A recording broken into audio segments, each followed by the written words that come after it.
Menteri DAP laju buat kerja versus Duta Khas makan gaji buta. Meskipun belum memulakan tugas secara rasmi, Menteri Pengangkutan Anthony Loke sudah mula turun padang apabila meninjau sendiri situasi perkhidmatan transit aliran ringan LRT laluan Kelana Jaya 3 hari lalu. Dengan memakai topi dan pelitup muka berwarna hitam, Loke menyamar sebagai penumpang biasa untuk merasai sendiri pengalaman menaiki LRT itu selama 2 jam pada waktu puncak, tanpa ditemani mana-mana pegawai kementerian atau pengurusan Rapid Rail Sendirian Berhad dan Prasarana Malaysia Berhad Prasarana. Loke mengakui situasi sesak dalam LRT ketika waktu puncak antara jam 5 hingga 7 petang tidak selesa kepada penumpang. Sehubungan itu, beliau akan membangkitkan mengenai hala tuju dan penambahbaikan perkhidmatan pengangkutan awam dalam mesyuarat bersama pengurusan tertinggi prasarana minggu ini. Saya tidak memaklumkan pada pengurusan prasarana dan pihak media kerana saya nak mengalami sendiri keadaan sebenar seperti penumpang biasa untuk merasai apa yang mereka perlu lalui setiap hari. Saya memahami kesulitan yang dihadapi penumpang LRT. Saya akan mengadakan mesyuarat dengan pengurusan tertinggi prasarana dalam minggu ini juga untuk membincangkan hala tuju dan cara untuk menambah baik perkhidmatan pengangkutan awam kita, katanya yang pernah memegang jawatan itu antara Mei 2018 hingga Februari 2020. Sementara itu, pengguna media sosial masing-masing membanjiri ruangan komen dengan majoritinya mahu isu kualiti perkhidmatan LRT dan perkhidmatan awam lain diselesaikan secara tuntas. Mereka turut memuji tindakan Loke yang turun padang dan membuat pemantauan sendiri tanpa ditemani pegawai kementerian dan pengurusan LRT berkenaan. Dengan segera, semalam, beliau terus mengadakan sidang media di Kementerian Pengangkutan bagi menerangkan pembaikan besar-besaran akan dilakukan ke atas kerosakan yang dialami perkhidmatan LRT dan monorail di Lembah Kelang. Pada ketika ini, hanya 38 train set yang beroperasi untuk Kelana Jaya Line. Itu yang menyebabkan bahawa interval sekarang, iaitu kekerapan ialah 5 minit. 5 minit untuk setiap train datang. Itu memang sesuatu yang tidak memuaskan. Kita tahu bahawa secara optimalnya, kita mahu melihat kekerapan train paling minima pun 3 minit satu train.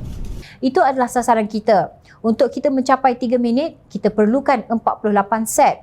Ada 18 set sedang jalankan pelbagai program selenggaraan. Keseluruhan ada 56 set yang boleh beroperasi, katanya. Selain itu, beliau juga mengumumkan kekerapan 3 minit train akan dicapai pada 2023 apabila 50 set train dijangka setiap proses selenggaraan pada suku ketiga tahun hadapan.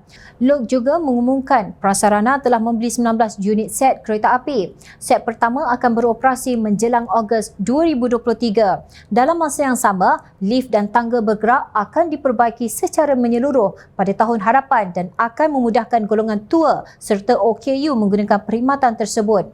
Tahniah Anthony, anda merupakan seorang menteri yang amanah dan ikhlas melunaskan tanggungjawab sebagai wakil rakyat demi kemudahan semua rakyat tanpa mengira bangsa dan suku kaum. Tidak sia-sia Perdana Menteri Datuk Seri Anwar Ibrahim meletakkan beliau sebagai salah seorang yang membarisi Kabinet Kerajaan Perpaduan. Laju betul buat kerja.